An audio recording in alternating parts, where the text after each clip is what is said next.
আলহামদুলিল্লাহি রাব্বিল আলামিন ওয়াসসালাতু ওয়াসসালামু আলা সাইয়্যিদিল মুরসালিন আম্মা বা'দ ফাআউযু বিল্লাহি মিনাশ শাইতানির রাজিম বিসমিল্লাহির রহমানির রহিম আসসালাতু ওয়াসসালামু আলাইকা ইয়া নাবিয়াল্লাহ ওয়া আলা আলিকা ওয়া আসহাবিকা ইয়া হাবিবাল্লাহ আসসালাতু ওয়াসসালামু আলাইকা ইয়া নাবিয়াল্লাহ ওয়া আলা আলিকা ওয়া আসহাবিকা ইয়া নূরাল্লাহ। রাসূল করিম সাল্লাল্লাহু আলাইহি ওয়াসাল্লামের ফরমান, সত্য নিয়ত সবচেয়ে উত্তম আমল। আসুন ভালো ভালো কিছু নিয়ত শামিল করে নেই আল্লাহ তাআলা এবং তার রাসূল সাল্লাল্লাহু আলাইহি ওয়াসাল্লামের রেজামন্দি হাসিলের উদ্দেশ্যে। শুরু থেকে শেষ পর্যন্ত আমরা আজকের প্রোগ্রামের আলোচনা শুনবো ইনশাআল্লাহ। যা কিছু আলোচনা হবে এর উপর ভরপুর আমল করার চেষ্টা করব। দরুদে পাকের অসংখ্য বরকত এবং ফজিলত কিতাবের মধ্যে এসেছে। একটি ফজিলত হচ্ছে, যে ব্যক্তি দৈনিক 50 বার দরুদ শরীফ পাঠ করবে, কাল কিয়ামতের দিন তার সাথে আমার নবী পাক আলাইহিস সালাতু ওয়াস সালাম মুসাফাহা করবেন। সাল্লু আলাল হাবিব সাল্লাল্লাহু আলা মুহাম্মদ সাল্লাল্লাহু আলাইহি ওয়াসাল্লাম। দর্শক, আজকে গেস্ট হিসেবে আছে আমাদের সাথে আমাদের মুবিন ভাই। হুজুর কেমন আছেন? আলহামদুলিল্লাহ আলা কুল্লি হাল। আপনি কেমন আছেন? আলহামদুলিল্লাহ আলা কুল্লি হাল, মাশাআল্লাহ। আজকে মুবিন ভাই থেকে ইনশাআল্লাহ আমরা মাদানী ফুল শুনবো। তো আসুন এর পূর্বে জেনে নিই যে আজকের বিষয় কি, এ সম্পর্কে একটি প্যাকেজ আমরা দেখে নেই। সাল্লু আলাল হাবিব সাল্লাল্লাহু আলা মুহাম্মদ। আল্লাহর উপর ভরসা, উপায় ও কর্মকৌশল অবলম্বন করে শুধুমাত্র আল্লাহর উপর আস্থা ও ভরসা করা এবং সকল কাজকে তার উপর অর্পণ করাকে কিভাবে তাওয়াক্কুল নিজের মধ্যে স্থাপন করবেন, যতক্ষণ অবধি কোনো বিষয় সম্পর্কে বিস্তারিত তথ্য জানা না থাকে সে বিষয়কে নিজের মধ্যে স্থাপন করা খুবই কঠিন। সুতরাং তাওয়াক্কুলের মন মানসিকতা তৈরি করতে আর তা নিজের মধ্যে বাস্তবায়ন করতে সর্বপ্রথম তাওয়াক্কুল সম্পর্কে বিস্তারিত তথ্য জানুন। মাশাআল্লাহ, আমরা দেখেছি যে আজকের প্যাকেজ হচ্ছে তাওয়াক্কুল নিয়ে, আল্লাহ পাকের প্রতি ভরসা। বান্দা সবার উপর তো ভরসা রাখে, কিন্তু আল্লাহ পাকের উপর কতটুকু ভরসা আমাদের আছে, আমাদের কতটুকু ভরসা রাখা উচিত, আর প্রত্যেকটি কাজে কিভাবে আমরা আল্লাহ পাকের উপর ভরসা রাখবো, পূর্বের বুজুর্গানে দিনরা কিভাবে ভরসা রেখেছেন, ইনশাআল্লাহ আজ্জা ওয়া জাল আজকে সে সম্পর্কে আমরা আলোচনা শুনবো। তো কোথাও যাবে না, আমাদের সাথেই থাকুন। আসুন শুরুতে একটি কালাম শামিল করি অনুষ্ঠানে, এরপর ইনশাআল্লাহ অনুষ্ঠান থেকে অগ্রসর হব। সাল্লু আলাল হাবিব সাল্লাল্লাহু আলাইহি ওয়াসাল্লাম। শুকরিয়া তোমার সুলতান মদিনা ওয়ালা, শুকরিয়া তোমার সুলতান মদিনা ওয়ালা, করেছো এ পাপিকে মেহমান মদিনা হালা, করেছো এ পাপিকে মেহমান মদিনা ওয়ালা। শুকরিয়া তোমার সুলতান মদিনা ওয়ালা, শুকরিয়া তোমার সুলতান মদিনা ওয়ালা, করেছো এ পাপিকে মেহমান মদিনা ওয়ালা, করেছো পাপীকে মেহমান মদিনা ওয়ালা। দেখেছো এ গুনাহগারকে মদিনাতে তুমি, দেখেছো এ গুনাহগারকে মদিনাতে তুমি, করলে এহসানের পর এহসান মদিনা ওয়ালা, করলে এহসানের উপর এহসান মদিনা ওয়ালা, মোরা নগণ্য গোলাম তোমারি মদিনা ওয়ালা, মোরা নগণ্য গোলাম তোমার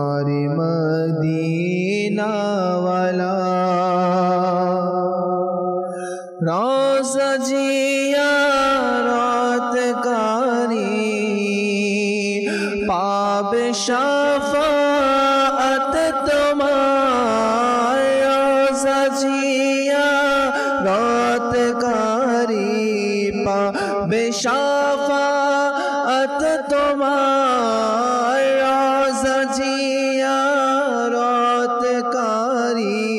পাবে শাফাআত তোমার সে যে তোমারি ফরমান মদিনা ওয়ালাশ মোরান গণ গোলাম তোমার মদিনা ওয়ালা মোরান গণ গোলাম তোমার মদিনা ওয়ালা আমিও করেছি রোজার জিয়ারত আকা তোমার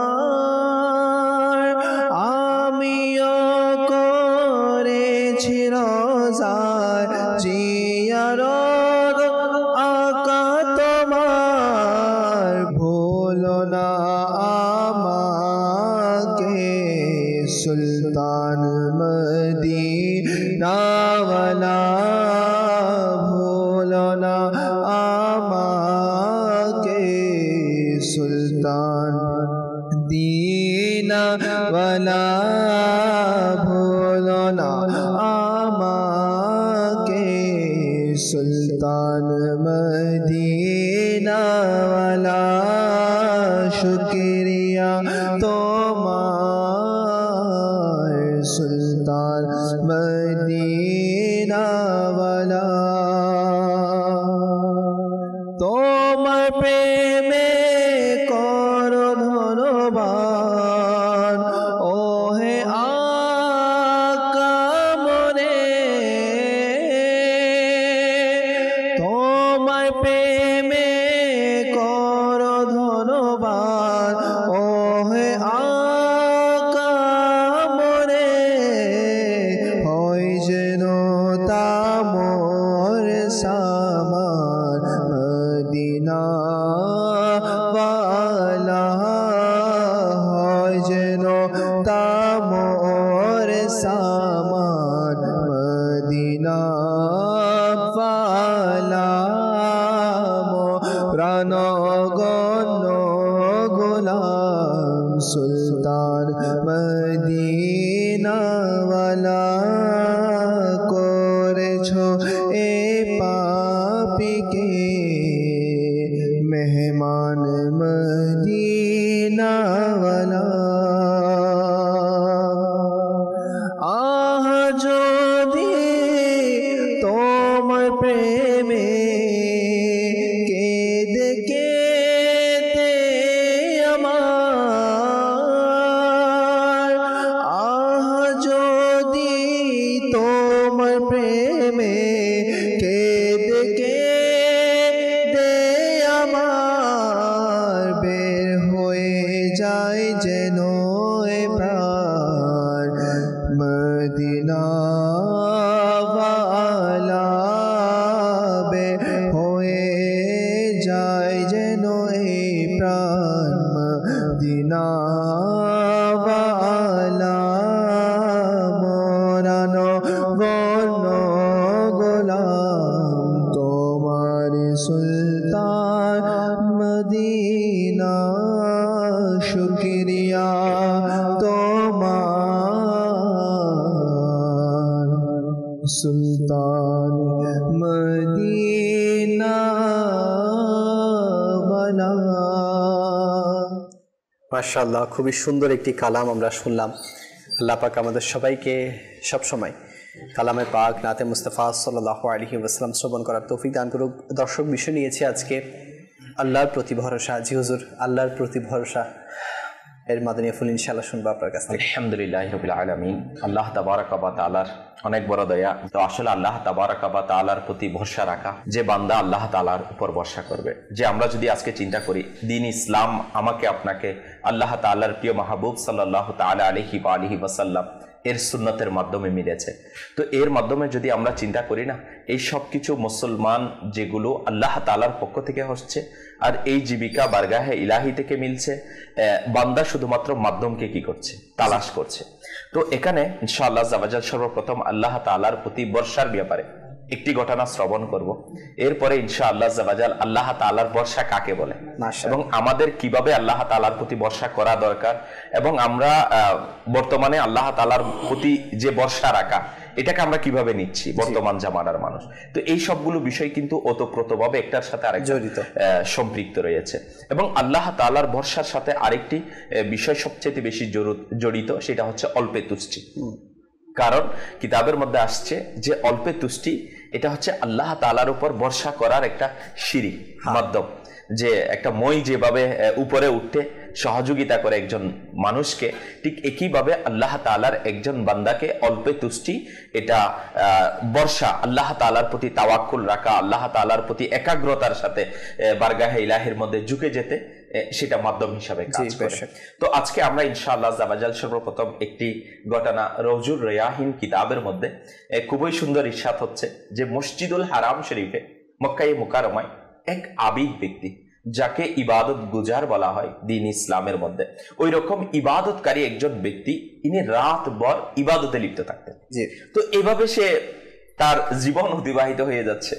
একদিন তার মনের মধ্যে এই খেয়াল আসলো যে এটা কিরূপ কথা যে আমি আল্লাহ তাবারাকা ওয়া তাআলার উপর ভরসা করছি না, মাত্র একজন ব্যক্তি 2টা রুটি আনছে, আমি এটার উপর কি করে আছি, ভরসা করে আছি। এটা এর মাঝে এটা কি লাগলো, মনের মধ্যে অনুভূতি জাগ্রত হলো। তখন সে চিন্তা করলো যে এবং সৃষ্টির রিজিক দাতা তো আমার আল্লাহ তাআলা, কখনো তো কোনো মানুষ হতে পারে না, অথচ আমি ওই 2টা রুটির উপর কি করে আছি, ভরসা করে আছি, এগুলো খাচ্ছি, আর এর মধ্যে আমি আমার জীবনকে অতিবাহিত করে নিচ্ছি। তখন সে চিন্তা করলো যে আমি আল্লাহ তাবারাকা ওয়া তাআলার কাছ থেকেই কি করব, রিজিক, জীবিকা ইনশাআল্লাহ জাওয়াজাল ওই মানুষের রুটি আমি আর কি করব না, গ্রহণ করব না। এর পরের দিন ওই ব্যক্তি রুটি নিয়ে আসলো এবং ওই আল্লাহ তাআলার নেক বান্দা, আবিদ বান্দা ওই রুটিকে কি করে দিল, ফেরত দিয়ে দিল, যে আমি এই রুটি কি করব না, আহার করব না। তখন ওই আবিদ ব্যক্তি ওই রুটি ফিরিয়ে নিল। এমনি ভাবে কিতাবের মধ্যে আসছে 3 দিন অতিবাহিত হয়ে গেল। যেহেতু রুটি ফেরত দেওয়া হয়েছে, আর তো রুটি আসছে না। যখন ক্ষুধা প্রাধান্য বিস্তার করলো, তখন আপন প্রতিপালক আল্লাহ তাআলার প্রতি ওই আবিদ বান্দা ফরিয়াদ করলো যে রিজিকের ব্যাপারে। রাতে ওই আল্লাহ তাআলার বান্দা স্বপ্নে দেখলো সে আল্লাহ তাআলার দরবারে উপস্থিত, ওই আবিদ বান্দা বারগাহে ইলাহির মধ্যে উপস্থিত। এর চেয়ে আর বড় কি হতে পারে নিয়ামত। এবং আল্লাহ তাআলা ইরশাদ করেন, আমি আমার বান্দার মাধ্যমে যা কিছু পাঠাতাম তুমি তা ফিরিয়ে দিলে কেন? তখন আবিদ ব্যক্তি আরজ করলো, মওলা, আমার মনে হলো যে হয়তো আমি তুমি ছাড়া অন্যের প্রতি কি হয়ে গেলাম, ভরসা করা শুরু করে দিয়েছি, এটা আমার মনে হচ্ছে। তখন আল্লাহ তাবারাকা ওয়া তাআলা আযজা ওয়া জাল ওই বান্দাকে এভাবে আরজ করলেন, এবং সাথে সাথে ওই ব্যক্তি যে প্রতিদিন কি আনতো, রুটি আনতো, ওই আল্লাহ তাবারাকা ওয়া তাআলার বান্দাও আল্লাহ তাআলার দরবারে ওই সময় কি উপস্থিত, যেটা ওই আল্লাহ তাবারাকা ওয়া তাআলা আযজা ওয়া জাল্লার নেক বান্দা স্বপ্নে দেখছে। এখন যে ব্যক্তি রুটি আনতো সেও উপস্থিত। একে জিজ্ঞেস করা হলো, তুমি আমার পক্ষ থেকে আমার এই আবিদ বান্দার নিকট তুমি কি পাঠাতে, রুটি নিয়ে যেতে, তুমি তা বন্ধ করে দিলে কেন? তখন ওই মানুষ সে আল্লাহ তাআলার দরবার আরজ করলো, হে বার ইলাহি, এই সব কিছু তো তোমার জানাই আছে, কেন আমি বন্ধ করে দিয়েছি? তখন আমার আল্লাহ তাআলা ইরশাদ ফরমালেন এবং তাকে এভাবে সুসংবাদ দিলেন, তুমি আমার পক্ষ থেকে যা কিছু নিয়ামত তোমাকে দেওয়া হতো, আর তুমি এর আমল কি করো, এখন থেকে অব্যাহত রাখো, আর আমার নিকট তোমার জন্য এর বিনিময়ে জান্নাত রয়েছে। সুবহানাল্লাহ। কাকে বললে? ওই লোক যে রুটি আনতো। এখন একে বলা হলো যে তুমি আমার পক্ষ থেকে এই আমল কি রাখো, জারি রাখো, অব্যাহত রাখো, আর এর বিনিময়ে তোমার জন্য কি আছে, জান্নাত আছে। এবং ওই ব্যক্তিকে বলল আল্লাহু আকবার। সেই বান্দা এভাবে যখন বলে দিল, এই ঘটনা থেকে আমার জন্য, বিশেষ করে মাদানী চ্যানেলের দর্শক শ্রোতা, আমাদের প্রত্যেকের জন্য বড়ই নসিহত বারগাহে ইলাহির পক্ষ থেকে। এখন বাস্তবিক পক্ষে ওই আল্লাহ তাআলার আবিদ বান্দার কাছে মনে হচ্ছে যে এই রুটি কার পক্ষ থেকে, একজন মানুষের পক্ষ থেকে আসছে, আমি তার উপর ভরসা করে নিয়েছি। অথচ বাস্তবিক পক্ষে এটাই সত্য যে আল্লাহ তাবারাকা ওয়া তাআলা ওই বান্দার মাধ্যমে ওই আবিদ ব্যক্তির রিজিকের ব্যবস্থা, তার জন্য রিজিকের ব্যবস্থা আল্লাহ তাআলা ওই ব্যক্তির মাধ্যমে করেছে। এই ঘটনা কিন্তু আমাদেরকে অনেকগুলো বিষয়ের নসিহত অর্জন করতে আলহামদুলিল্লাহ শিখায়। এর মধ্যে একটি হচ্ছে আল্লাহ তাআলা সন্তুষ্টির জন্য কৃত সদকা, যেটা ওই বান্দা করেছে, যে রুটি দিয়েছে, জি, যে আল্লাহ তাআলার সন্তুষ্টির খাতিরে সদকা করা, তো এটা আল্লাহ তাআলার পক্ষ থেকে জান্নাত লাভের মাধ্যম। যে বান্দা জান্নাত লাভের জন্য বারগাহে ইলাহিতে কি করবে, অন্য বান্দার কাছে সদকা করবে, তাকে খৈরাত করবে, তার জন্য আলহামদুলিল্লাহ হাদিয়া পাঠাবে, উপহার পেশ করবে। তো আলহামদুলিল্লাহ দ্বীন ইসলামের মধ্যে না এটা অনেক বড় একটা সৌন্দর্য, যে এক মুসলমান ভাই আরেক মুসলমান ভাইয়ের জন্য কি হাদিয়া পাঠানো, তাকে সহযোগিতা করা, তার প্রতি আলহামদুলিল্লাহ সমবেদনা জ্ঞাপন করা।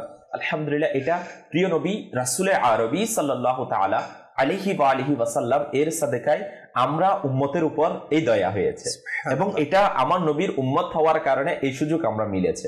তো আল্লাহ তাআলার দয়ায় আমরা আজকে বুঝে নিলাম যে আল্লাহ তাআলার বান্দাদেরকে সাদকা করা, এর মাধ্যমে বারগাহে ইলাহি থেকে কি মিলবে, জান্নাত মিলবে অবশ্যই। তো আল্লাহ তাআলা আমাদের সবাইকে করার তৌফিক নসিব করুন, একটা বিষয় এটা। এবং দ্বিতীয় বিষয়, এই ইবাদতকারী ব্যক্তি যিনি রাত ভর ইবাদতে ব্যস্ত থাকতেন, এবং ইনার আল্লাহ তাআলার প্রতি বর্ষার পরিমাণ, ইনি কত উচ্চ পর্যায়ের বর্ষা বারগাহে ইলাহিতে করেছে।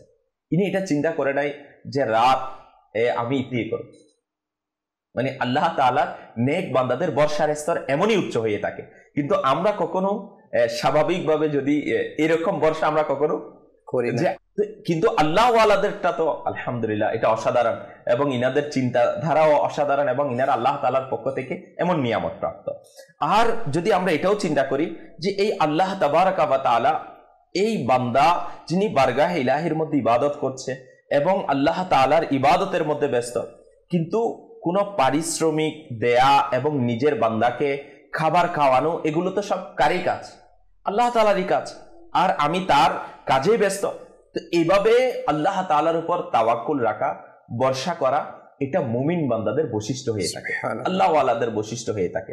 আর এই ঘটনা কিন্তু আমাদের জন্য বড়ই নসিহতের। এই জন্য নিঃসন্দেহে আল্লাহ তাআলার পবিত্র সত্তার প্রতি এইভাবে ভরসা করা তার প্রিয় বান্দাদের অভ্যাস ছিল।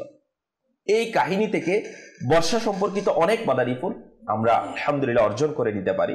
পাশাপাশি অল্পে তুষ্টিতা, মানে অল্পের মধ্যে কি হয়ে যাওয়া, সন্তুষ্ট হয়ে যাওয়া, এটা খুবই কঠিন জিনিস। জি, এটা প্রতি উৎসাহ আমরা এটা থেকে পাই। যদি আমরা একটু চিন্তা করি, একটি কাঙ্ক্ষিত বস্তু যদিও কম হয়ে যায় আমাদের, তবে আল্লাহ তাআলার পানা আমাদের অবস্থা কেমন হয়, রাগ চলে আসে।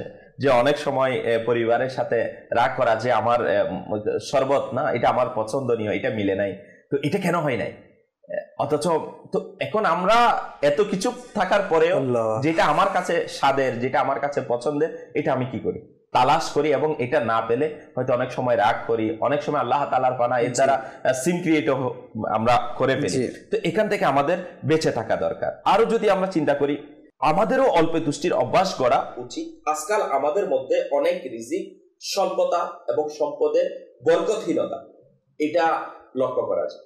এর কারণও আমরা আল্লাহ তাআলার প্রতি অল্পে তুষ্ট নই, যার কারণে আমাদের মধ্যে অধিক সম্পদ থাকার পরেও, অধিক নিয়ামত আমরা অর্জন করার পরেও সেটাকে উত্তম ব্যবহার না করার কারণে এবং এটার প্রতি সন্তুষ্ট না থাকার কারণে বরকত মিলতেছে। আসলে দর্শক, আমরা এখন বর্তমানে এমন অনেক আছি যে একে তো হচ্ছে আমার আশানুরূপ হওয়া চাই, যে আমার এটা চাই, ওটা চাই, এটা চাই, ওটা চাই, যার কারণে আমাদের অল্পে তুষ্টি এটা সম্ভব হচ্ছে না। বিশেষ করে আপনি দেখবেন যখন বিশেষ করে এখন আমরা কিন্তু মানে নিজের পছন্দ নিয়ে সবকিছু জমা করে ফেলি, কিন্তু আমরা সবকিছু খেতে পারি না। এর ফলে কি দাঁড়ায়, যে অপচয় নামক যে একটি বিষয় আছে সেটা উঠে আসে। আপনি দেখবেন অনেক কিছু অপচয় হয়ে যাচ্ছে, কিন্তু আমরা চাইলে আমাদের নিজস্ব একটু আকাঙ্ক্ষাকে ত্যাগ করে আমরা একজন জরুরতমন্দ, একজন অভাবীকে, একজন যারা খেতে পারছে না তাদেরকে দিয়ে অল্পে তুষ্টি আমি এটা অর্জন করে নিতে পারি। যেভাবে মমিন ভাই সুন্দরভাবে শুরুতে একজন আল্লাহওয়ালার কথা বলেছেন, যাকে একজন ব্যক্তি রুটি এনে খাওয়াতো, সেটা খাওয়ানোর কারণে ফজিলতওয়ালা হয়ে গিয়েছে। তো আমরাও যদি চাই এমন সুযোগ, তো আমরা যদি চাই ইনশাআল্লাহ আজ্জাওয়াজাল এই নিয়ামত অর্জন করতে পারবো। সময় হয়েছে একটি সেগমেন্ট শামিল করার। এই সেগমেন্টে আমরা মাকতাবাতুল মদিনার কোনো একটি কিতাব বা রিসালা সম্পর্কে জেনে থাকি। আসুন দেখি আজকে কি অপেক্ষা করছে আমাদের জন্য। মাকতাবাতুল মদিনা, মাকতাবাতুল মদিনা, মাকতাবাতুল মদিনা, মাকতাবাতুল মদিনা।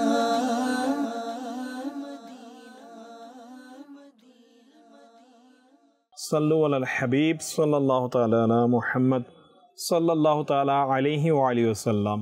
প্রিয় ইসলাম ভাইরা ও মাদানী চ্যানেলের দর্শক শ্রোতা, মাকতাবাতুল মদিনা কর্তৃক প্রকাশিত বিভিন্ন রিসালা ও কিতাবের পরিচিতি, এই প্যাকেজের মধ্যে আমরা প্রতি পর্বেও এক একটি কিতাব এবং পুস্তিকা অথবা রিসালা সম্পর্কে জেনে থাকি। আজও আমরা একটি নতুন রিসালা সম্পর্কে জানব। প্রিয় নবী সাল্লাল্লাহু তাআলা আলাইহি ওয়া আলিহি সাল্লাম ইরশাদ করেন, নিজের নবী সাল্লাল্লাহু তাআলা আলাইহি ওয়া আলিহি সাল্লামের ভালোবাসা, আহলে বাইতের ভালোবাসা এবং কোরআনের তিলাওয়াত, এই তিনটি শিক্ষা অবশ্যই আপনি আপনার সন্তানকে দিন। আরেকটি হাদিসে মোবারকার মধ্যে এভাবেও এসেছে, আমরা আহলে বাইতের উদাহরণ নূহের নৌকার ন্যায়। আমার নবী সাল্লাল্লাহু আলাইহি সাল্লাম নিজেই ইরশাদ করছেন যে আমরা আহলে বাইতের উদাহরণ হলো নূহের নৌকার ন্যায়, যেই এতে আরোহণ করলো সে মুক্তি পেল এবং যে এতে আরোহণ করবে না সে ধ্বংস হয়ে গেল। হযরত মুফতি আহমদ ইয়ার খান নঈমী রহমতুল্লাহ তাআলা আলাইহি বলেন, সমুদ্রের মুসাফিরের নৌকারও প্রয়োজন হয়ে থাকে আর নক্ষত্রের দিক নির্দেশনারও, কেননা জাহাজ নক্ষত্রের নির্দেশনায় সমুদ্রে চলাচল করে থাকে। অনুরূপভাবে উম্মতে মুসলিমা নিজেদের ইমানি জীবনে পবিত্র আহলে বাইতেরও মুখাপেক্ষী, সাহাবায়ে কেরামেরও মুখাপেক্ষী। উম্মতের জন্য সাহাবাদের অনুসরণই হলো হেদায়েত। মুফতি সাহেব অপর জায়গায় বলেন, দুনিয়া হলো সমুদ্র, এতে সফরের জন্য জাহাজে আরোহণ ও নক্ষত্রের দিক নির্দেশনা প্রয়োজন। তো আলহামদুলিল্লাহ আহলে বাইত নৌকায় পার হয়ে গেছে, কেননা তারা আহলে বাইত ও সাহাবা উভয়ের কদমের সাথে সম্পৃক্ত। প্রিয় ইসলামী ভাইরা, আহলে বাইত যারা আমার নবী সাল্লাল্লাহু আলাইহি ওয়াসাল্লামের বংশধর রয়েছে, তা আমাদের উচিত যে আমার নবী সাল্লাল্লাহু আলাইহি ওয়াসাল্লামের যারা সৈয়দ বংশ রয়েছেন, সেটা যত দূর গিয়ে পর্যন্ত পৌঁছক না কেন আমার নবীজির বংশের সাথে আমাদের প্রত্যেককে সম্মান করার উচিত এবং ইনাদের সম্মান করে আহলে বাইতের সেই ফজিলত ও বরকত হাসিল করা উচিত। তো এই সম্পর্কিত আরও বিভিন্ন আহলে বাইতের মর্যাদা, ওয়াকিয়া সম্পর্কিত ছোট ওয়াকিয়া সম্পর্কিত ঘটনা আমি আপনি চাইলেও পড়তে পারি মাকতাবাতুল মদিনা কর্তৃক প্রকাশিত এই ছোট রিসালা, আমির আহলে সুন্নাত দামাত বারকাতুহুল আলিয়ার লিখিত রিসালা ফাইজান আহলে বাইত। তো আমি বলবো যারা দর্শক শ্রোতা আজ এই ঘটনা শ্রবণ করেছেন এবং এই ছোট রিসালাটি দেখেছেন, আমি আপনি আজই মাকতাবাতুল মদিনার বিভিন্ন শাখা হতে এই রিসালা এবং এই রিসালাটি সংগ্রহ করি, নিজে পড়ি এবং অন্যজনকে পড়ার জন্য উৎসাহ প্রদান করি। ইনশাআল্লাহ এর বরকতে আহলে বাইতের ভালোবাসা আমাদের নসিব হবে। আল্লাহ তাআলা আমাদের সবাইকে সে তৌফিক দান করুক। সাল্লু আলাল হাবিব সাল্লাল্লাহু তাআলা আলা মুহাম্মদ সাল্লাল্লাহু তাআলা আলাইহি ওয়া আলিহি ওয়াসাল্লাম। মাকতাবাতুল মদিনা, মাকতাবাতুল মদিনা, মাকতাবাতুল মদিনা, মাকতাবাতুল মদিনা।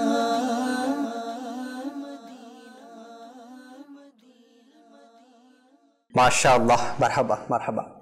দর্শক, আল্লাহ পাকের প্রতি ভরসা করা এটা খুবই একটি, আমি বলবো, উঁচু মাপের আমল।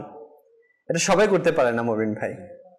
কোন একটা মুসিবত আসলো আল্লাহ পাকের প্রতি ভরসা করব, এটা খুবই টাফ ব্যাপার। যে ওই তাদেরই অর্জিত হয় যাদেরকে আল্লাহ তাআলা এই নিয়ামত দ্বারা ধন্য করেছেন, এবং যারা সত্যিকার অন্তরে আল্লাহ তাবারাকা ওয়া তাআলা আযজা ওয়া জাল্লার প্রতি ভালোবাসা এবং আল্লাহ তাআলার প্রিয় মাহবুব সাল্লাল্লাহু তাআলা আলাইহি ওয়া আলিহি ওয়াসাল্লামের পরিপূর্ণ সুন্নতের অনুসরণ যাদের মাঝে আছে, তাদের উপরে এই তাওয়াক্কুলটা দেখা যায়। তো এইরকম তাওয়াক্কুলের আরো অসংখ্য ঘটনা আছে। তো এর পূর্বে আমি একটি বিষয়ে আরজ করব, বিশেষ করে আলহামদুলিল্লাহ জাবাজাল তাওয়াক্কুল বর্তমানে আমরা কিভাবে করি। তো আমাদের তাওয়াক্কুল যদি আমরা এটা চিন্তা করি না যে আমি যদি চাকরি না করি না তাহলে আমার রিজিক মিলবে না, মানে আমি খাবো কিভাবে, যদি চাকরি না করি আমি খাবো কিভাবে, এটা আমাদের বর্তমানের আল্লাহ তাআলার ভরসা আমরা এইভাবে করতেছি। যদি আবার চিন্তা করি যে আমি ব্যবসা না যদি বন্ধ হয়ে যায় তাহলে আমার পরিবার চলবে কিভাবে। কিন্তু তাওয়াক্কুল, যদি আমরা তাওয়াক্কুলের ব্যাপারে সংজ্ঞা এটা বুঝতে চাই তাহলে আজকে আমি ইমাম ফখরুদ্দিন রাজি রহমতুল্লাহি তাআলা আলাইহি খুবই সুন্দরভাবে এর আলহামদুলিল্লাহ জাবাজাল বর্ণনা দিয়েছেন, এবং সাথে সাথে হাদিসে মুবারাকাও এসেছে যে তাওয়াক্কুল কোনটা।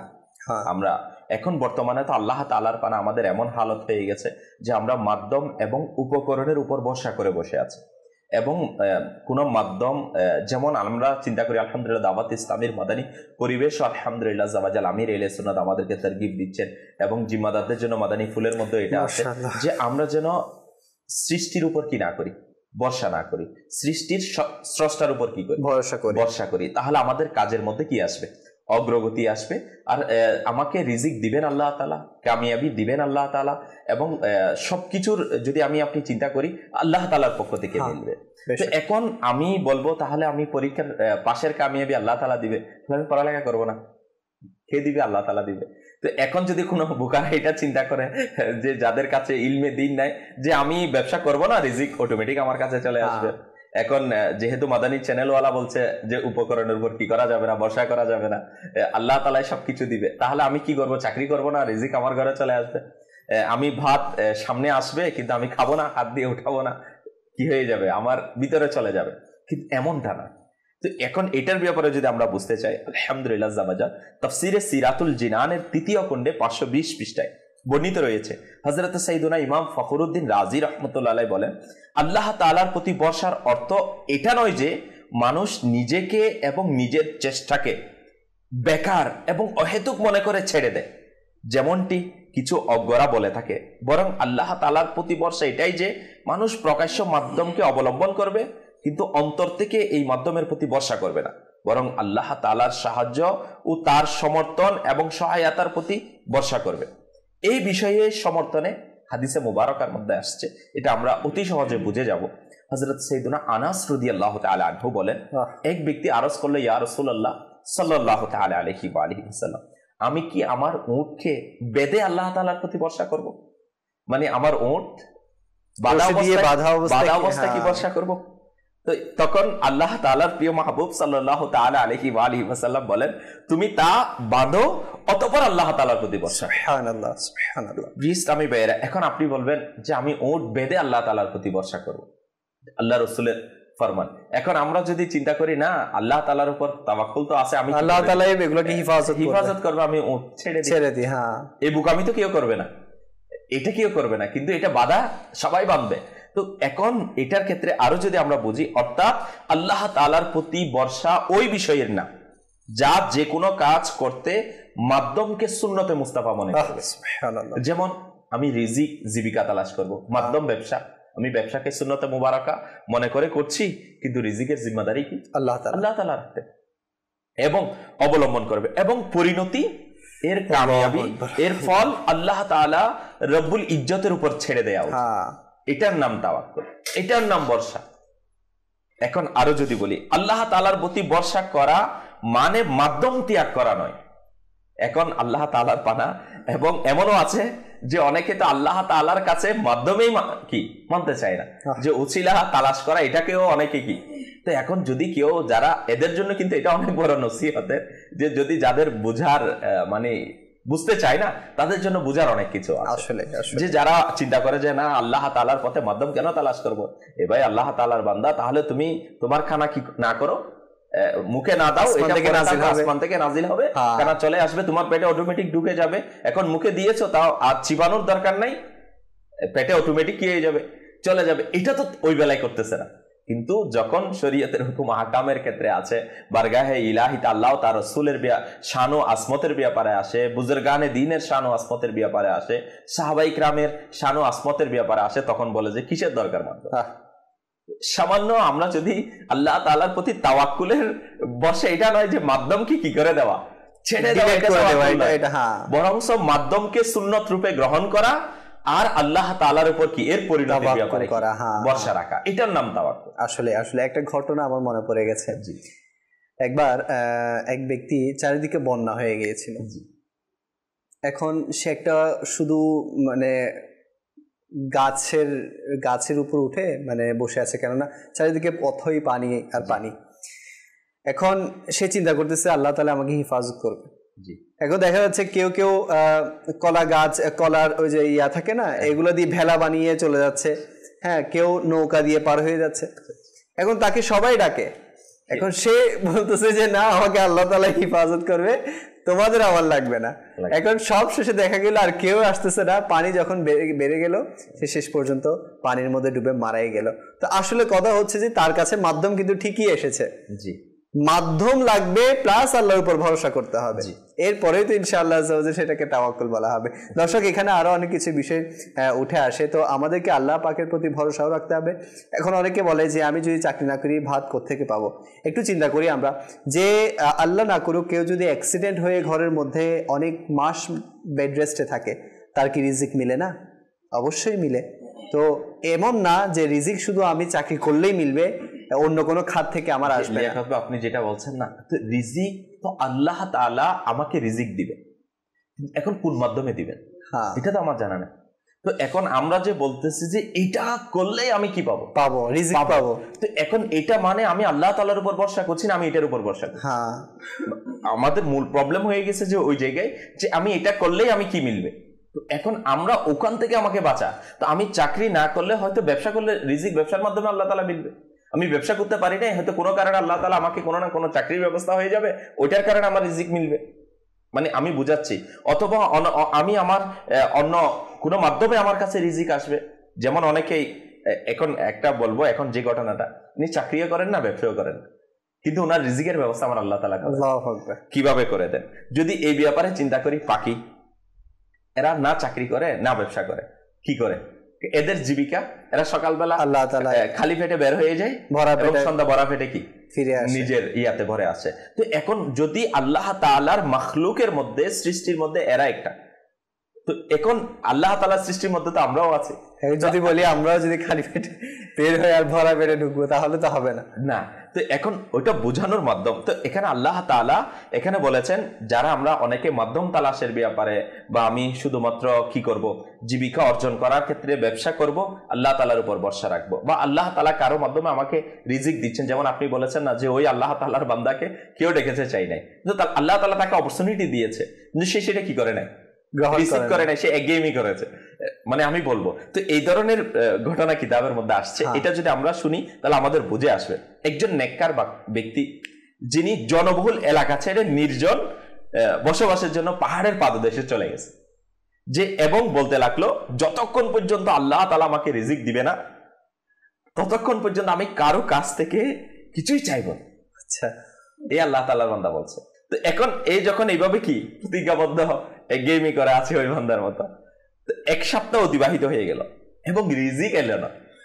মানে এর জন্য রিজিক এলো না, কোথাও ব্যবস্থা হয় না। যখন মৃত্যুর উপক্রম হলো, তখন আল্লাহ তাআলার দরবারে আরজ করলো, হে আমার রব তাআলা, তুমি আমাকে সৃষ্টি করেছ, সুতরাং আমার ভাগ্যে লিখিত রিজিক আমাকে প্রদান করো, নয়তো আমার রূহ কবজ করে না। কে বলছে? ওই আল্লাহ তাআলার বান্দা এভাবে আল্লাহ তাআলার দরবারে দোয়া করছে। তখন অদৃশ্য থেকে আওয়াজ আসলো, আমার সম্মান ও মহত্বের শপথ, আমি তোমাকে রিজিক দিব না যতক্ষণ না তুমি জনবসতিতে যাবে না এবং লোকদের মাঝে না বসবে। এটা অদৃশ্য থেকে কি আসলো? সংবাদ আসলো, আওয়াজ আসলো। এখন আল্লাহ তাআলার পক্ষ থেকে আওয়াজ। এখন সেই নেক ব্যক্তি জনবসতিতে গিয়ে বসলো। এখন কেউ খাবার নিয়ে আসলো, কেউ পানি নিয়ে আসলো, মানে এক একজন এক একটা নিয়ে তার কাছে কি আসলো, উপস্থিত হয়ে গেল। এবং ওই আল্লাহ তাআলার বান্দা খুব ভালোভাবে সেটা কি করলো, আহার করলো এবং পান করলো। কিন্তু এখন এর মনে সন্দেহ সৃষ্টি হয়ে গেল। এখন এর মনে সন্দেহ সৃষ্টি আসলো যে আমি আল্লাহ তাবারাক ওয়া তাআলার দেওয়া রিজিক খাবো, এখন আমি মানুষের নিচ্ছি, মানুষের খাচ্ছি, এটা এর কাছে যখন এই সন্দেহ আসলো, তখন অদৃশ্য থেকে আওয়াজ আসলো, তুমি কি নিজের দুনিয়াবি পরহেজগারিতা দ্বারা আমার নিয়মকে পরিবর্তন করে দিতে চাও? আল্লাহ, মানে লিয়াকত ভাই, এটা কিন্তু আমাদের জন্য অনেক বড় একটা কি নসিহতে, যে মানে এটা আমাদের জন্য অনেক বড় শিক্ষা, যে আমার আল্লাহ তাআলার পক্ষ থেকে পয়গাম, যে তুমি কি দুনিয়াবি পরহেজগারিতা ছাড়া এর মাধ্যমে তুমি আমার দুনিয়াবি নিয়মকে তুমি কি করে দিতে চাও, এটা পরিবর্তন করে দিতে চাও?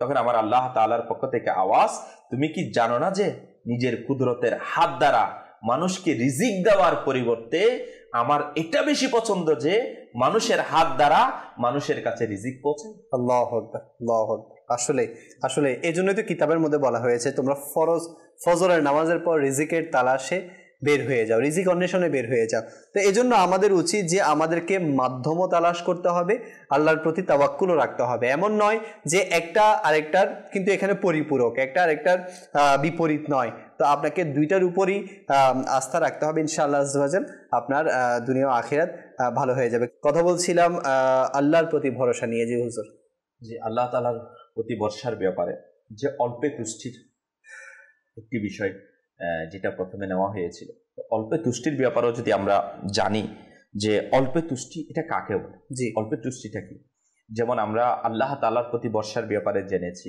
এটা কাকে বলে এবং আমাদের কিভাবে ভরসা রাখা দরকার। তো অল্পে তুষ্টির সাথে এবং আল্লাহ তাআলার প্রতি ভরসা এটা একদম ওতপ্রোতভাবে জড়িত।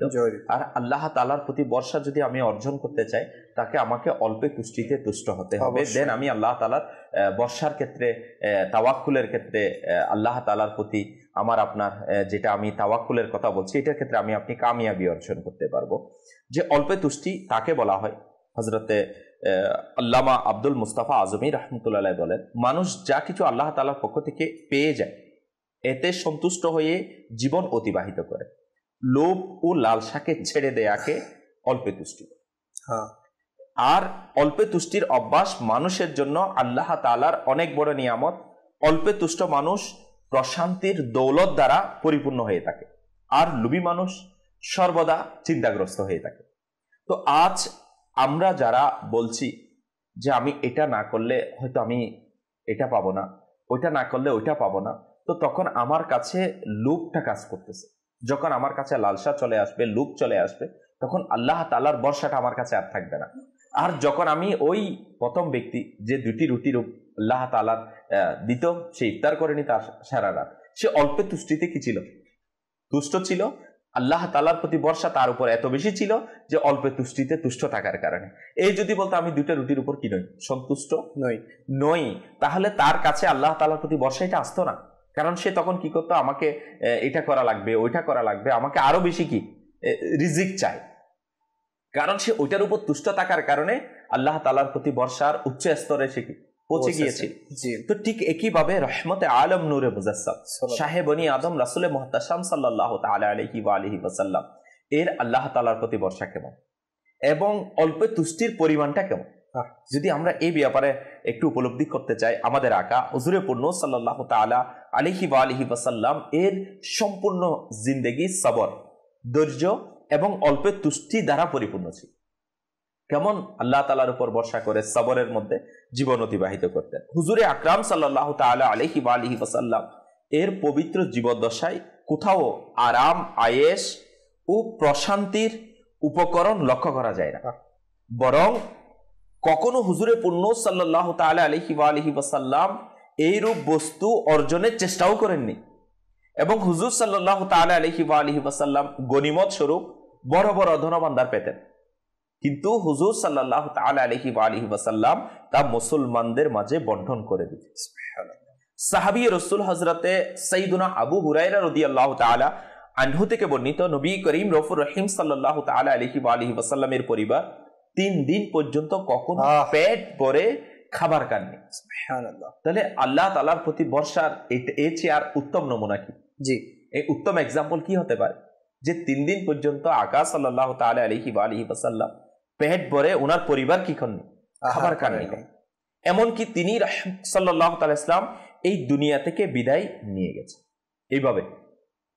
আর সাইয়্যিদে আলা হযরত রাহমাতুল্লাহি তাআলা আলাইহি হুজুর আকরাম সাল্লাল্লাহু আলাইহি ওয়াসাল্লামের অল্পে তুষ্টির প্রতি আলহামদুলিল্লাহ জামাজাল একটি শেয়ার এইভাবে লিখেছেন, তার আলহামদুলিল্লাহ তর্জমা এমনই: সমস্ত জগৎ যার সম্পত্তি এবং ক্ষমতার অধীনে রয়েছে, তারই খাবারের এই সাদাসিধে অবস্থা। এমন ছিল যে জবের রুটিতেই দিন অতিবাহিত করতেছে। তার পবিত্র পেট মুবারকে অল্পে তুষ্টতার প্রতি লাখো সালাম। জি। আর দু জাহানের সরদার সাল্লাল্লাহু তাআলা আলাইহি ওয়াসাল্লাম দু জাহানের মালিক ও মুখতার হওয়ার পরেও চাটাইতে আরাম করতেন, চাটাই মুবারকে আরাম করতেন। নুরানি মাথা মুবারক রাখার জন্য খেজুরের ছাল ভর্তি বালিশ ব্যবহার করতেন। জি। কখনো সুস্বাদু এবং মজাদার খাবারের আকাঙ্ক্ষাও করেননি। এমনকি কখনো হুজুর সাল্লাল্লাহু তাআলা ইসলাম চাপাটি খাননি। জবের মোটা রুটি অধিকাংশ সময় ইনার খাবারে ব্যবহার করতেন। আর হযরতে সদরুল আফাজিল আল্লামা সৈয়দ নঈমউদ্দিন মুরাদাবাদী রাহমাতুল্লাহি তাআলা আলাইহি বলেন, হুজুর সাইয়্যিদে আলম সাল্লাল্লাহু তাআলা ইসলামের প্রকাশ্য উপাত পর্যন্ত হুজুর সাল্লাল্লাহু তাআলা ইসলাম এর পবিত্র আহলে বাইতগণ আলাইহিমুর রিদওয়ান কখনো জবের রুটিও দুদিন লাগাতার খাননি। আল্লাহু আকবার। মানে জবের রুটিও লাগাতার দুদিন পর্যন্ত খেতে খাননি। এটা আমাদের জন্য কত বড় নসিহত। হাদিসে পাকে এটাও রয়েছে, পুরো মাস অতিবাহিত হয়ে যেত, পবিত্র ঘর মুবারকে চুলার আগুনও জ্বলত না। কয়েকটি খেজুর এবং পানিতেই দিন চলে যেত। হযরত সাইয়েদনা ওমর ফারুক আজম রাদিয়াল্লাহু তাআলা আনহু থেকে বর্ণিত, তিনি বলেন, হে লোকেরা, আমি চাইলে তোমাদের থেকে উত্তম খাবার খেতে পারি এবং তোমাদের থেকে উত্তম পোশাকও পরিধান করতে পারি, কিন্তু আমি আমার আরাম ও আয়েশ আমার আখিরাতের জন্য অবশিষ্ট রাখতে চাই। এটা কাদের? যদি আল্লাহ ওয়ালাদের নসিহত দরকার, তো আকা সাল্লাল্লাহু তাআলা আলাইহি ওয়া আলিহি ওয়াসাল্লাম এর সোনালী জিন্দেগি, আমার আকা সাল্লাল্লাহু তাআলা আলাইহি ওয়া আলিহি ওয়াসাল্লামের বরকতময় হায়াতে মুবারকা আমাদেরকে কেমন শিক্ষা দেয় যে আল্লাহ তাআলার প্রতি যদি ভরসা চাই, সাহাবায়ে কিরামকে দেখি। আল্লাহ তাআলার প্রতি অল্প তুষ্টিতে তুষ্ট ব্যক্তি দেখতে চাই, সাহাবায়ে কিরাম। ইসলামী ভাইরা, যদি আমার আকা সাল্লাল্লাহু তাআলা ইসলামের নুরানি জিন্দেগিকে ওনারা এমন ভাবে কি করেছেন, ফলো করেছেন, নিজেদের মধ্যে নিয়েছেন, আহলে বাইতগণ নিয়েছেন, যে পুরো মাস নিজেদের পরিবারের মধ্যে, আহলে বাইতের পরিবারের মধ্যে চুলায় আগুন জ্বলত না। আসলে এরপরও কি আল্লাহ তাআলার প্রতি তাওয়াক্কুল ছেড়ে দিয়েছে? না, ভরসা ছেড়ে দিয়েছে। এটাই তো একটি ইমানি শক্তি যেটা ওনাদেরকে প্রত্যেকটি পদক্ষেপে কাজ দিয়েছে। মমিন ভাই, এখানে আরেকটি প্রশ্ন আমি আপনাকে করতে চাইবো। আজকে দেখা যায় যে আমরা যখন কোনো কিছু হারিয়ে বসি, হ্যাঁ, যা বা আমাদের কাছ থেকে কোনো কিছু ছিনিয়ে নেওয়া হয় বা কোনো কিছু বিলুপ্ত মানে হয়ে যায়, আমরা তখন আল্লাহ তাআলার প্রতি ভরসা হারিয়ে ফেলি। কার কাছে যাই? গণকের কাছে যাই, যে দেখুন তো আমার জিনিসটি কোথায়, এই সেই। তো এই জিনিসগুলো আজকে আমাদের সমাজের মধ্যে দেখা যাচ্ছে, বাস আল্লাহ পাকের প্রতি ভরসা না করার কারণে। আরেকটা বিষয় উঠে আসে, যে সেটা হচ্ছে যে আমাদের কাছে যদি আমাদের প্রয়োজনীয় কোনো জিনিস, আমাদের টাকা পয়সা, আমাদের একদম অনেক কাছের জিনিস যদি চুরি হয়ে যায়, বাস আমরা কি করি? সন্দেহ করার সৃষ্টি করে দিই, হয়তো বা এ নিয়েছে, ও নিয়েছে। এখন আমরা বাস আল্লাহ পাকের প্রতি ভরসা করি না যে আমার জিনিসটি বাস হয়তোবা আল্লাহ তাআলার হুকুমে চলে গিয়েছে, আর যদি আল্লাহ পাক হুকুম করে তাহলে এটা আবার আমার কাছে ফিরে আসবে। এ ব্যাপারেও আপনি কিছু ইরশাদ করবেন? যদি এইভাবে আমি বলতে চাই, গতকালও আমাদের আলহামদুলিল্লাহ এক ইসলামী ভাইয়ের সাথে মোলাকাত হয়েছে, যিনি আলহামদুলিল্লাহ দাওয়াত ইসলামী দ্বীনি কাজের জন্য অনেক সহযোগিতা করেন। তো উনি বলছেন, হুজুর আমার এত একটা অ্যামাউন্ট কি হয়ে গেছে, মানে আমি পাচ্ছি না, রিসিভ করতে পারছি না, বা ওনার ব্যবসায়িকভাবে উনি অনেক বেশি গিয়েছিল, ওখান থেকে প্রায় ম্যাক্সিমাম চলে আসছে, আরো একটা বড় অ্যামাউন্ট কি হয়ে গেছে, রেখে গেছে। কিন্তু উনার পক্ষে উনি বলছে যে না হুজুর, আমি এটাকে এভাবে নিয়েছি যে হয়তো আমার কোনো গুনাহের কারণে হয়তো আমি এই কষ্টটুকু পাচ্ছি, হয়তো এটা আটকে গেছে, হয়তো আল্লাহ তাআলা আমার উপর আবার দয়া করবে, যে আবার ফিরে আসবে। তো একটু চিন্তা করুন তো, আল্লাহ তাআলার প্রতি তাওয়াক্কুল তো আমাদেরকে এমন হওয়া চাই যে আপনি যেটা বলেছেন, সামান্য আমার লস হয়ে গেছে বা আমি কোনো বিপদে পড়ে গেছি, তো আমি কোথায় চলে যাচ্ছি, হারাম কাজে আমি সেটাকে পাওয়ার জন্য চেষ্টা করছি। তো এটা তো আমাদের জন্য বড়ই মারাত্মক, যে আমরা আল্লাহ তাআলার উপর ভরসা না করে হারাম ওয়েকে আমি কি করতেছি, অবলম্বন করতেছি। যে এভাবে যদি আমি আপনাকে আরেকটি ঘটনা, হযরত সাইয়েদনা ফারুক আজম রাদিয়াল্লাহু তাআলা আনহু এর মুবারক হায়াতে মুবারকার ঘটনা, যে ওখান থেকে আমাদের নসিহত নেওয়া দরকার না। যে বলা হচ্ছে যে উনি ইনার এক খাদিমকে, একজন ব্যক্তিকে, ওনার জুব্বা মুবারক ওনাকে রেখে উনি কোথাও কি তাশরিফ নিয়ে গেলেন। ওখান থেকে আসতেই দেখলে সে ওই জুব্বা মুবারক নিয়ে কোথায় গায়েব হয়ে গেছে, মানে চলে গেছে। এখন সে সেটাকে কি করে দিয়েছে, এক দোকানে নির্দিষ্ট দাম দিয়ে বিক্রি করে দিয়েছে। এখন কি হলো, ফারুক আজম রাদিয়াল্লাহু তাআলা আনহু ওনার জুব্বা মুবারক খুঁজতে খুঁজতে ওই দোকানে গিয়ে চলে গেল। এখন ওই দোকানে গিয়ে দেখতেছে ওই জুব্বা। তো যখন জিজ্ঞেস করতেছে আপনি এই জুব্বাটা কোথেকে পেয়েছেন, বলছেন অমুক ব্যক্তি আমাকে এটা কি করেছে, বিক্রি করেছে এত দিরহামের বিনিময়ে। এখন ফারুক আজম রাদিয়াল্লাহু তাআলা আনহু তখন এভাবেই ইরশাদ ফরমান, এটা আপনি জিনাদের ব্যাপারে আমরা মানে অর্থাৎ আমরা ধৈর্য ধরতে পারি না, সবর করতে পারি না বিপদের মধ্যে বা কোনো অভাবের ক্ষেত্রে বা কোনো পেরেশানির ক্ষেত্রে, এটা আমাদের জন্য নসিহত। আমরা যারা না করে হারাম ওয়েতে নিজের জীবনকে পরিচালিত করতে চলে যায় এটার জন্য। তো ওই ব্যক্তি ফারুক আজম রাদিয়াল্লাহু তাআলা আনহু এইভাবে ইরশাদ ফরমাচ্ছেন, সে যত দিরহামের বিনিময়ে আপনাকে এটা বিক্রি করেছে, আমি আমার যেটা প্রয়োজন ছিল এটা ছেড়ে এসে আমি তাকে ওই দিরহামেই উপহার দেওয়ার কি করেছি, নিয়ত করেছি, হাদিয়া পেশ করার নিয়ত করেছি। অথচ সে যদি কিছুক্ষণ সবর করত, ধৈর্য ধরত, তাহলে সে সেটা হালাল ওয়েতে পেত, জায়েজ পন্থায় তার রিজিক সে পেয়ে যেত। এখন যেটা হারাম হয়ে আর সে সেটা সবর করতে না পারে, সেটা কি করে চুরি করে নিয়ে সে কি করলো, বিক্রি করে দিয়ে সে কিন্তু টিকেই কি পেয়েছে, তার যেটা রিজিক ছিল, জীবিকা ছিল, সেটা তার আসতই। কিন্তু সে এখন পেয়েছে হারাম ওয়েতে, কিছুক্ষণ সবর করলে সে পেত হালাল ওয়েতে, কিন্তু রিজিক তার কাছে ঠিক সেমই আসতো, তার যতটুকু তার বাজেটে ছিল অতটুকুই আসতো। তো আজকে আমি এটা বলবো যে আমরা যারা হয়তো হারাম ওয়েতে গিয়ে নিজের পেরেশানিকে দূর করার চেষ্টা করছি, শরীয়তের বাহিরে গিয়ে, শরীয়তের গণ্ডির বাহিরে গিয়ে, আল্লাহ তার রাসূলের হুকুমের বাহিরে গিয়ে, তাহলে আমাদের চিন্তা করা দরকার যে আল্লাহ তাবারাকা ওয়া তাআলা আমাকে শরীয়তের বাহিরে আমি যাচ্ছি, এরপরও রিজিক দিচ্ছি না, আমি চুরি করতেছি, ওই চোরাই মাল দিয়ে আমি কি আমার জীবিকা কি করছি, নির্বাহ করছি। তো সে আল্লাহ তাআলা কি আমি সবর করলে আমি হালাল ওয়েতে কি আমাকে দিতে পারে না? আমরা অনেক সময় এটা বলি না যে আমার ব্যবসা যেতে লোন না নিলে কি হচ্ছে না, আমি টিকে থাকতে পারবো না, লোন না নিলে আমার ব্যবসা চলবে না। আমি অনেককে দেখছি, বিশেষ করে এখন জাকাতের আলহামদুলিল্লাহ জাওয়াজাল অনেক ইসলামী ভাই জাকাত দিচ্ছে এবং জাকাত দেওয়ার ক্ষেত্রে অনেকেই উদাসীন আছে, তাদেরকে বুঝানো আলহামদুলিল্লাহ দাওয়াতে ইসলামী এই হুকুমকেও মুসলমানদের কাছে আম করে যাচ্ছে, তাদেরকে এই ইলমে দিনও কি আলহামদুলিল্লাহ জাকাতের মাসাইল এগুলো বুঝিয়ে যাচ্ছে, হাকামগুলো তাদেরকে বুঝাচ্ছে যেন আমরা আল্লাহ তাআলার এই হুকুম যেটা ফরজ আল্লাহ তাআলা আমাদের উপর আলহামদুলিল্লাহ হাকাম দিয়েছেন এটার উপর আমরা আমল করি। তো ওই ক্ষেত্রে দেখা যায় না, অনেকে বলছে হুজুর সুদ ছাড়া তো কি করতে পারতেছি না, মানে ব্যবসা চালাতে পারতেছি না, না নিলেও চলতেছে না। তো এখন মানে উনি শুধু এখন বলছে কিসের জন্য, আমি বিল্ডিং করার জন্য কি নিয়েছি, লোন নিয়েছি। আল্লাহ তাআলার বান্দা, আমি যদি বিল্ডিং না করি আমি কি থাকতে পারবো না? কিন্তু আমি সুদ নিয়ে কেন?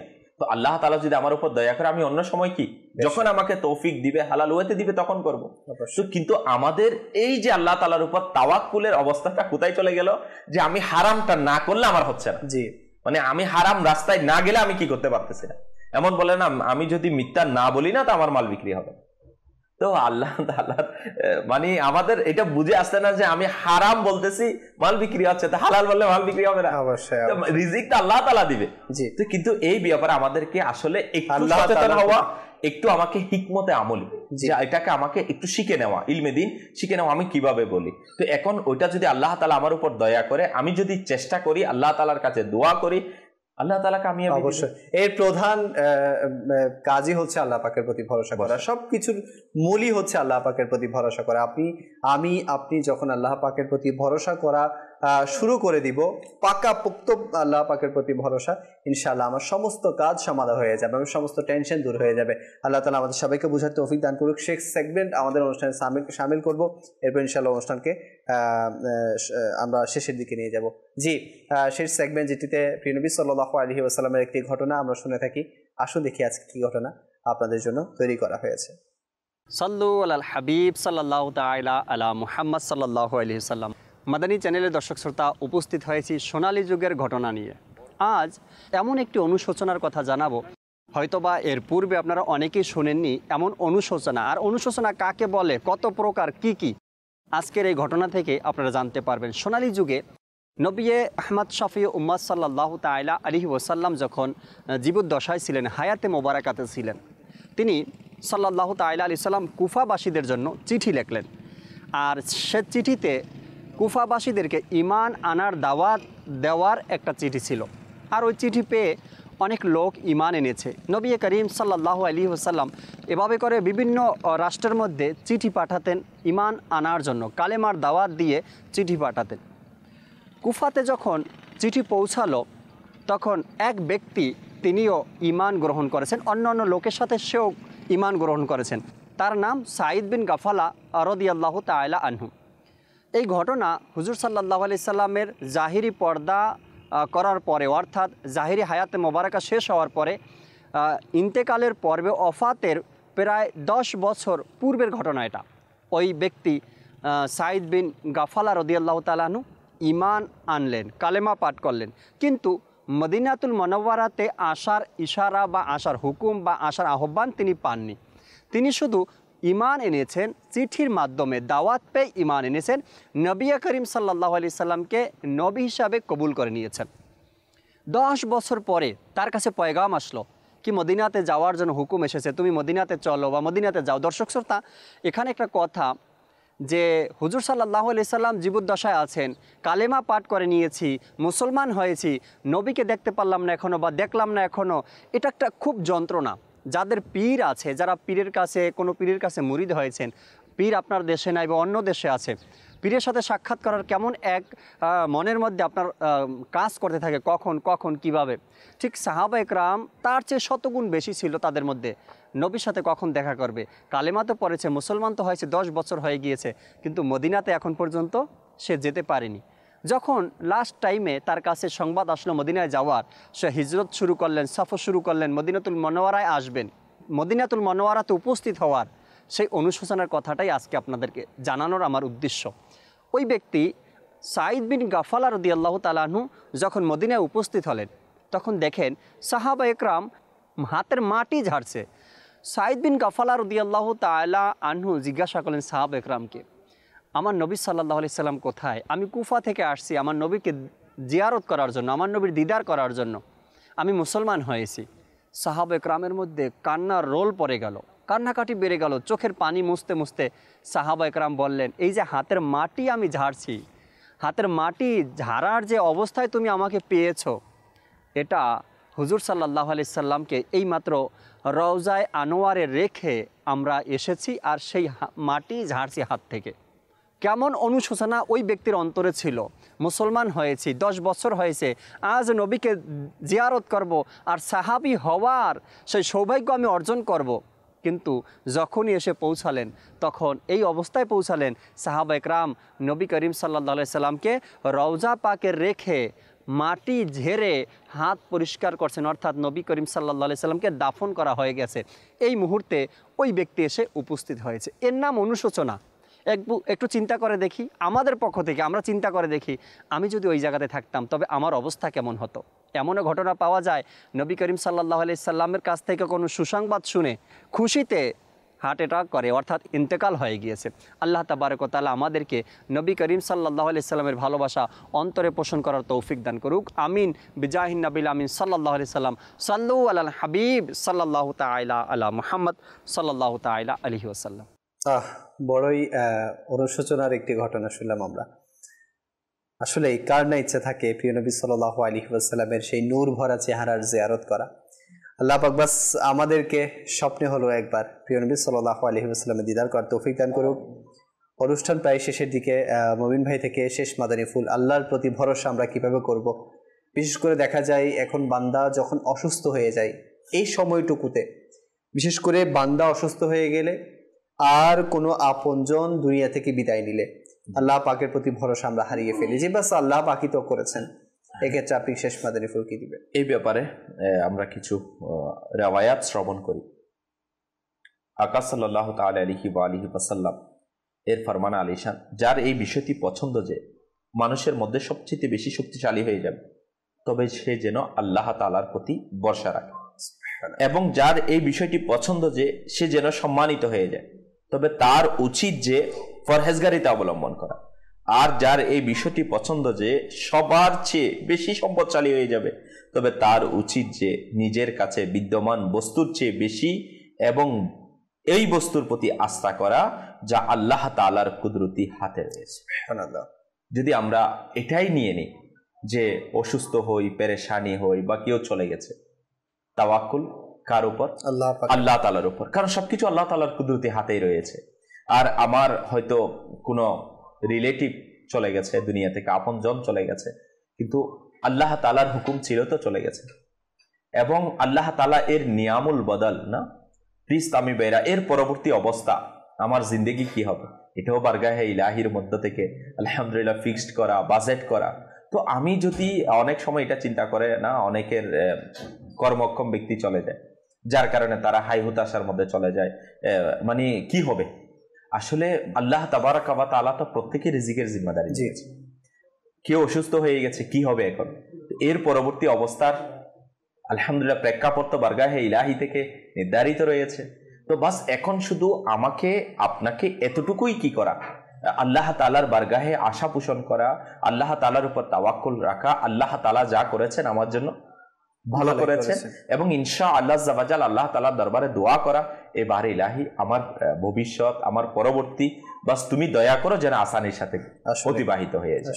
তো এইভাবে যদি আমরা আল্লাহ তাআলার উপর তাওয়াক্কুল রাখি, আল্লাহ তাআলা চাইতো আমাদের ইনশাআল্লাহ দুনিয়াবি এবং আখিরাতের জিন্দেগি সুন্দর হয়ে যাবে। আসলে দর্শক, প্রত্যেকটি কাজে আল্লাহ তাআলার প্রতি ভরসা রাখবেন। বিশেষ করে যারা দাওয়াত ইসলামীর দ্বীনি কাজের সাথে সম্পৃক্ত আছি আমরা, আল্লাহ পাকের প্রতি ভরসা, এই কাজটি হচ্ছে না বাস আল্লাহ পাকের প্রতি ভরসা। আল্লাহ পাকের প্রতি ভরসা করেই আমরা প্রত্যেকটা দ্বীনি কাজ যদি করি, তাহলে ইনশাআল্লাহ প্রত্যেকটি কাজে কামিয়াবি আসবে। আর নিজের প্রত্যেকটি লাইফের সেক্টরগুলোতেও আল্লাহ পাকের প্রতি ভরসা রাখবেন। নিজের স্টাডি লাইফে, নিজের বিজনেস লাইফে, নিজের জব সেক্টরে, সব কিছুতে আল্লাহ পাকের প্রতি ভরসা রাখবেন। পরিবারের মধ্যে কোনো কিছু হয়ে গেছে, কোনো দুঃখ নেমে এসেছে, কোনো টেনশনের কাজ চলে এসেছে, বাস আল্লাহ পাকের প্রতি ভরসা। আল্লাহ পাক যা করবেন ভালোর জন্য করবেন। আল্লাহ তাআলা আমাদের সবাইকে আজকে যা কিছু শুনেছি এর উপর ভরপুর আমল করার তৌফিক দান করুক। আপনাদের সুস্থতা কামনা করে এখানে শেষ করছি। সাল্লু আলাল হাবিব সাল্লাল্লাহু আলা মুহাম্মদ সাল্লাল্লাহু আলাইহি ওয়াসাল্লাম।